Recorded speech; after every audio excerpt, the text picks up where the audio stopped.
Well, hello, it's Adaire Palmer here, and I'm coming to you live from mytimetv.live. It is community TV with Adaire, and I am doing the show today with Savitri Bejoyful. Well, I'd just like to share with you a little bit about how mytimetv.live started. I was thinking about some of the ways that we can help people here on Facebook, and I'm really do enjoy being a strong part of the community, of my own community. And I thought, wouldn't it be awesome to be able to have a local TV show or a local program where we could bring to you things that were important to you in your daily life by other. She is also a code breaker, but I just want to share with you. I've got. I've had some, oops, okay, just testing the audio. That's all running fine.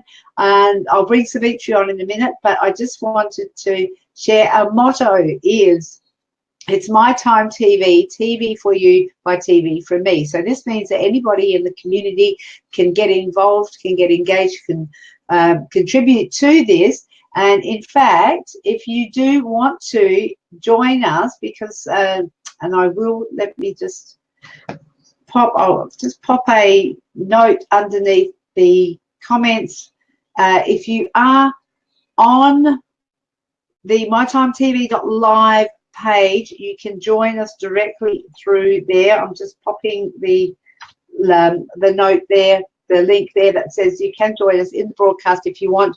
We've just found out you must, well, I've known this, but I forgot to tell Savitri, you must have Chrome on your browser, or if you are on your mobile phone, you can download the Be Live TV app, because I'm broadcasting this through it's through Facebook Live, but I'm actually using a third-party platform to broadcast it, which means that I can do several things that I couldn't do with just Facebook Live, and one of those is having another person come in to a side-by-side interview. I think at the moment in Facebook Live you can have an interview with on a mobile device with a little where they're in your picture, so it's a picture and a picture, so you can see up here, no, up here, here, hang on, there, no, there, you will see a little picture of a TV. Now, everything's back to front here, but this is what it looks like if you're doing this using Facebook Live, and it will look like a picture in a picture. But what you'll see when I bring Savitri on, what we can do with Be Live TV is we can actually have side-by-side interviews, and I can also share my screen if I want to, and do a whole heap of other things. I can even ask you to share this program, because other people will benefit from having this information. Hey, here's Mary. I'll bring Savitri on. Mary, great to see you here, Mary. So fantastic. Be your turn next. So please share the information. Someone will benefit from this information today, I'm sure. I'm bringing Savitri into the broadcast. Savitri is a friend of mine from for quite a long time. Mary's going, yes, I'd love to have Mary on. She might even play a song or two on her guitar for me. That would be, or for us, that would be awesome. So Savitri is here to, and I've invited Savitri along to share with us how she helps people who are, as I put in the promo in this post, who are maybe tired of working in their jobs, or being perhaps a little bit bullied, or feeling like they're not being fulfilled in their jobs. And so one of Savitri's many superpowers is a career transition coach. So welcome, Savitri. Yay, hello. I'm very excited to be here. Thank you for having me. Yeah, you're welcome. I'm loving that backdrop. Am I allowed to ask what you've done? That's so yes, it is a new backdrop, yes, and it is a fabric. It's very pretty. I've got my Well, I've got my, sort of the window thing here, but I've also got the screen behind me. And I was thinking of maybe put a fabric over there, because I've seen people use backdrops where they change it up quite regularly and use that. So that's really nice. I think it's lovely colour. Looks great. Yeah. And you have many superpowers. I know you do. And I do know, let me see if I can get your name here. There we go, Savitri Bejoyful. So if you want to just perhaps share a little bit about yourself and how you sort of came to be helping people transition into different careers, that would be awesome. Yes, well, I've had quite, can you hear me okay? I can hear you fine, yes. Okay, good. So, yeah, I've had quite a interesting working life. And I guess that's why I've now come to where I am now. I've had quite a variety of different roles. I actually, my first kind of job was I had a cooking apprenticeship. So I went off overseas and I came back, pretty much got married and had kids. And then when I was ready to go back to work, I was like, oh, you know, what next? What did I love? What did I really love? And so I decided that I would pursue my true love, which is photography. So I had no qualifications and just worked in the evenings taking photos in restaurants, and I loved it, absolutely loved it. I trained a lot of people. We had quite a high turnover because it wasn't very well paid, but I really enjoyed what I did. So I was really lucky to do that. And it worked in really well with my children because my partner at the time was working days. And so I was going out at night to take the photos of people in restaurants. And so yeah, it worked really well. And then I got a position with a full-time position when my youngest, I've got 3 girls, when my youngest turned 4. And so I was really lucky to be at home with my children when they were little. And I treasure that, still do. And yeah, so then I got a full-time job and in a retail, which was better than hospitality, which was my original background. And yeah, so I did that for 13 years. And while I was there, I actually, after being there for 4 years, I decided to study frontline management. So at least I had a piece of paper to say I could do the job that I was already doing, which made me feel a bit better and a bit more employable as well for future positions. And yeah, so I stayed there, and so I was still doing photography but in a management role. And so that was quite a big transition going into a management role, not having had any, actual training as such, but I had trained a lot of people. And yeah, so there was qualities there that the new employer saw, and I was able to present myself that way. So yeah, and then so after that, I was working there, and I was quite tired because they brought in Sunday trading, so I missed out on quite a lot with my children being little, being in retail. I missed out, Saturdays pretty much. I worked most Saturdays, and had one day off during the week and Sunday. And then so I decided I wanted to do something to give me my weekends back and not to have to work. So I wanted something 9 to 5 basically. And so then I thought, well, what next? So then I studied and transitioned into the human services, actually. So that was actually a real huge transition because it was very, very different to anything I've ever done. And it was in a management role, and that's how they saw, that's how I got the position, because it was a management position. However, the field was totally, totally different. It was a real head spinner to do something so foreign to anything I've ever done before. And yeah, so then that position actually got made redundant, and I thought, well, what's next? And yeah, so because I have transitioned to quite a variety of different roles, and I really appreciate and can understand how transferable skills work. It's one of the things that I really enjoy and excites me, and I really love to work with people who are transitioning and to really help them put their best self forward, and use the correct language for the role that they're actually applying for. So it may not be something that they have worked in before. In fact, it could be something different, but I'm usually able to identify similar skills that can be presented in a way that the new role will benefit a new employer. Yeah, that's pretty awesome. That's pretty awesome. Yeah.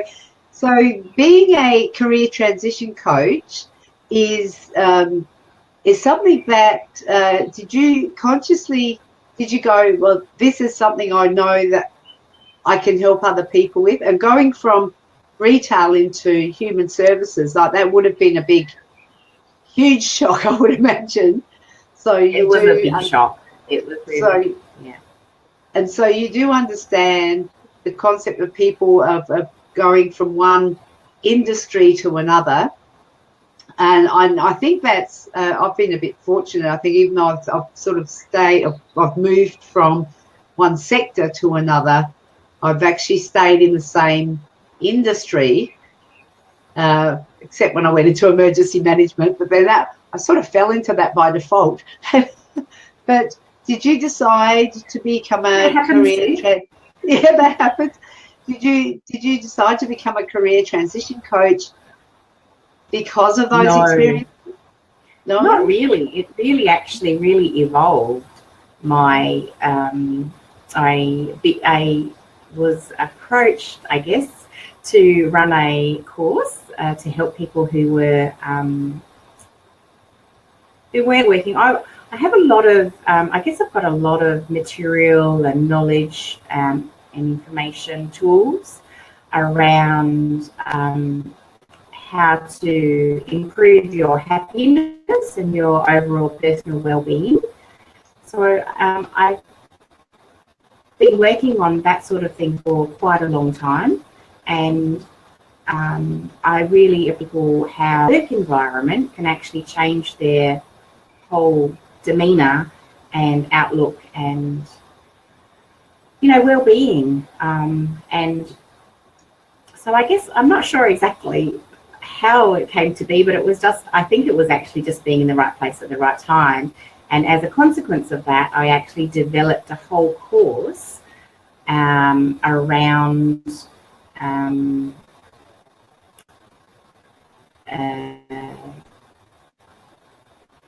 changing your employment. So through changing your letter and interviews, you don't get much practice with interviews, and so that can be quite challenging and very daunting for people. It's very nerve-wracking anyway, interviews, and so if you've got a little bit of insight and some tools that can help you relax and help you with your mindset, help you with some practical things as well about the types of questions to ask or not to ask, and the way to present yourself, a little tools, tips to help you relax and not stress out as much as practical, really, because it is a very stressful situation, and the interviewers appreciate that. It is a stressful, and they usually are give allowance and give people the benefit of the doubt with all of that sort of stuff too, but it still is a nerve-wracking thing. And that's the thing, is because people don't get much practice at that. You usually, if you go for an interview, that's really awesome. That means you're pretty close. But you don't usually, you might get to 2 or 3 interviews, and then you'll get the job, hopefully. So, whereas resumes and cover letters, you will do quite a few of those. So your work, you do mainly, is it, let me see. So if you're doing support and help with actual interviewing, sort of like role playing the interview. Yes. Because Yes. I do, there's a couple of things that I picked up there, and I'm just, when you're talking, I was thinking back to the time when I went for one of the last interviews that I went for, and that would have been around about 2004. No, actually earlier, really, because they were, no, it would have been maybe 1998. The last like real sort of, you know, formal job interview I went for that was really meant that, you know, like where I can remember feeling like, because I was in such a, I was working in a space where I had to get out. Bullying was rife, and it was just an awful workplace to be in. And I couldn't afford to not work, so I was really mentally stuck in this, almost a place of desperation. Absolutely, and locked in fear. A lot of people are locked in fear. Totally locked in fear. And I don't know what I would have done if I hadn't have gotten that job. But I do remember when I did the application form and I went through, did the, you know, like addressed all the criteria. It was a government job, and it was like war and peace.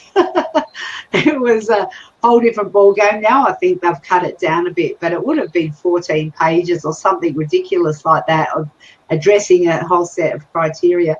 And then it was, I got the interview, and then I was like like you said, locked in fear to go to the interview, but knowing that the stakes were so high at that time, I actually did something. I would not suggest anybody do this, but what did you do? I had not bag of scotch before I went. You had a nip of scotch, did you? I wouldn't suggest that as a go-to strategy. I actually would suggest that doing practice beforehand is a much better strategy. But I was fortunate enough to get that job at that point in time, and it was quite a relief, and that was back in the late 90s, and a lot of goods come from that, because I've met my husband's there at that new workplace, and had, you know, a son, and I had a wonderful time for the main part in that new environment. But I just do remember back at that time. So the sorts of things that you can help with, doing the resume, doing the cover letter. We'll talk a little bit about those as well, because what I find is when you do this stuff, you are, like you said before, you can help people transfer their transfer skills and transfer knowledge into, if they want to make a leap from one industry into another. But the actual sitting down, and one of the things that I've found is actually when you sit down, and especially if you're feeling locked in fear, it's hard to see the forest for the trees, and you don't. And I find in those circumstances, quite often your confidence levels are very low, and so if your confidence levels are low and you don't have a great deal of belief in what you have done in the past or what you could do in the future, or of what you know, that is really difficult to translate that into a glowing resume or cover letter.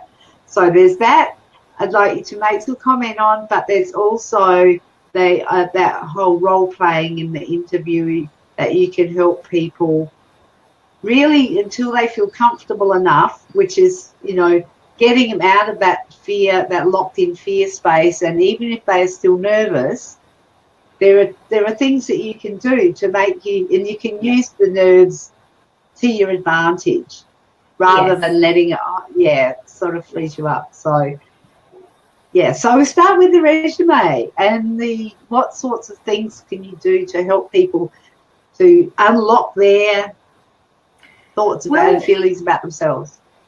When people have applied for a few positions, and I come across this quite often, they have a certain formula in their mind that they've been using, and they have quite a mm, like a need to hang on to that, and I'd say ownership. Ownership is good. However, if it doesn't serve a purpose for that role that you're applying for, then it's not necessarily to your advantage to include it. And that's the biggest struggle I find with people, particularly if they've done a degree or something monumentous that they feel like it's a huge accomplishment. It could actually be a threat to the position, or it could even be that the employer will look at it and say, well, this person's done a social degree. Why are they wanting to work in retail? And how sustainable are they? Are they going to be looking for a job in their degree field? Or, why? So as soon as a question is put into an employer's head, it's more likely to go into the no pile, because they don't have the time to process all of that and look into it, and they've got a lot of applicants to sort through. So it's something that you really have to look at and say, what is it that's making me put this in, and is it going to benefit? Is it applicable for the role? Is it going to benefit the employer for them? Because sometimes the role may it may allude to the fact that the position may change, but mostly people apply or advertise for a specific role, and that's the role they want to fill. And if you want to change or grow and move, then that may not necessarily work for that company. Some companies it will. So you have to be a little bit discerning when you're looking at the information that you're putting into your resume, and really look at that and try and be objective about that, and actually look at it from the employer's point of view and say, well, if I'm Mr. McDonald, for instance, working at McDonald's, what would this be? Why would this be of interest to that employer? So that's what you've got to really take an objective look at. And that's really hard, because people do have a lot of, what's the word? It's, I want to say ownership, really, because it's an attachment. It's an attachment that they have to the information that they previously put on there. And to try and look at it objectively sometimes is my biggest obstacle with people. Sometimes I have to really, really work hard with that. I can see when you're talking, I can see, there's been times over my journey into entrepreneurship and doing what I'm doing now, and I can absolutely hear what you're saying, and it makes total sense, because I've got several degrees up to master's level, and if I decide I want a part-time jobette being a checkout chick just to supplement the income while I build this business, then being so beholden to that stuff that I put blood, sweat and tears into that has absolutely no relevance to that. So that leads me to there's two questions I want to ask you about that. And one is, if you've had a career that is way above something, so say that's an example that would go, all right, well, I do want to do a job just 10 hours a week or whatever, get some extra cash coming through. What would you put? So number one, because there is no, like, if that's something that you've done to translate those skills, and that's probably what you probably say. But the other thing is, if you have if you're a 14 or 15-year-old and you don't have anything, what would you put there? So quickly, two things, because we're nearly out of time. I've got another show that I'm doing, but I know we can probably talk for longer. But so, yeah, we'll have to do another one. We have to. Okay. Yeah, we can have a series. We'll have a series. We'll have part two. Yeah. So we can. So if you're a young person, you're going to get the benefit of the doubt. So you've got that on your side. So that's the easy one. What was the What was the other question? I love the question. It's awesome. So, well, because you are and say in my circumstances where I'd go, all right, well, the business isn't building as fast enough, and I know that there are actually quite a few other baby boomers or boomerpreneurs who are in a similar situation who would go, just a few extra dollars a week from a part-time jobette would actually ease the financial pressure while I do what I really love and I'm passionate about. Yeah. So to ease the burden and serve a purpose. Yeah. So how would you approach that? Well, that would have to look at an individual basis, and we would need to just look at the job actually and put the information that was relevant to that job. And if it was for instance, your example, a checkout person. Yes, I didn't say checkout chick, should I? But if that was the case, then you could possibly put some leadership information in there, because then maybe they'll look at you as if their head cashier person goes on holiday, they could maybe lean on you a little bit. So that could be beneficial to put in there. So you have to be mindful. It's a fine line to say what you would include and what you wouldn't include. But so that would have to be an individual basis, and it would be pretty convincing for you to get the position, really, because you'd have the smarts and you'd have, you certainly have the people skills, which have to be pretty important for that kind of role. And it's a very fast-paced environment. So you've got to look at what you've got, the facts of the person that's presenting to me, for instance, and then I would look at the role that they're applying for and then match them. It's really important to match everything and line it up with the position. So it's more skill based then. So you could say, well, I've done customer service because I have, even in an executive position, you can demonstrate that you've actually done provided customer service in some way, shape, or form. And sometimes the cover letter is the place where you can demonstrate, and more so than the actual resume. But the resume, resume is just factual, and it is it's a really quick reference for the employer to see, do they fit the role? Do they have the right qualifications and the criteria?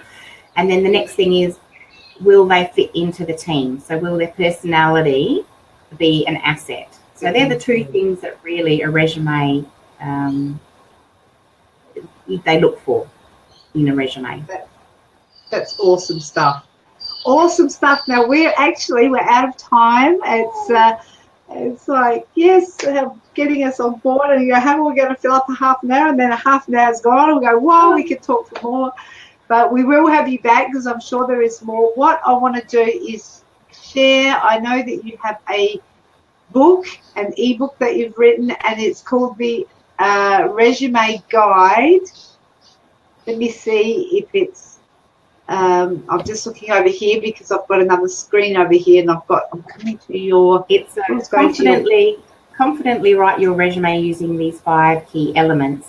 But anyone who is listening to this or listening to this later, I'm really happy to do a resume review for them. So that will just entail me looking at their resume and giving them some tips. If they're looking for a particular role, I'm happy to do that. So it'll be, awesome. Like a 15-minute consult. So they just need to personal message me. All right. So I'm just going to pop the link to your page. So I popped it in down below here. It's a clickable link. It's Career Transition Coach. There we go. It's just come up there. Facebook.com Career Transition Coach. Savitri Bejoyful is her page. You will find, if you look in the tabs menu on the left-hand side, you'll see free resume guide. You can download the resume guide and you can have a look. I did want to have a look through there. It's got some amazing stuff. I'll just share with you the contents. Savitri talks about the formatting, the structure and the order, the layout, how to prioritize, doing references, what you shouldn't include. There's a heap of stuff there that will be very, very useful for you if you are doing your resume. And of course, if you want to speak to Savitri, she's offered a 15-minute consultation for you to get a bit of a unpack a little bit your resume. Is that what you're talking about? And give some ideas to get you on the right path. You can private message her. I can just see on your page now that you've got Call Now, so there's a mobile number there, or you can message Savitri on her business page. Awesome stuff. Thank you so much for joining me. And again, at short notice, I did have another girl lined up to hop on today, but it's awesome stuff. She had a client that booked in at this time, and I'm going, do the client, yes.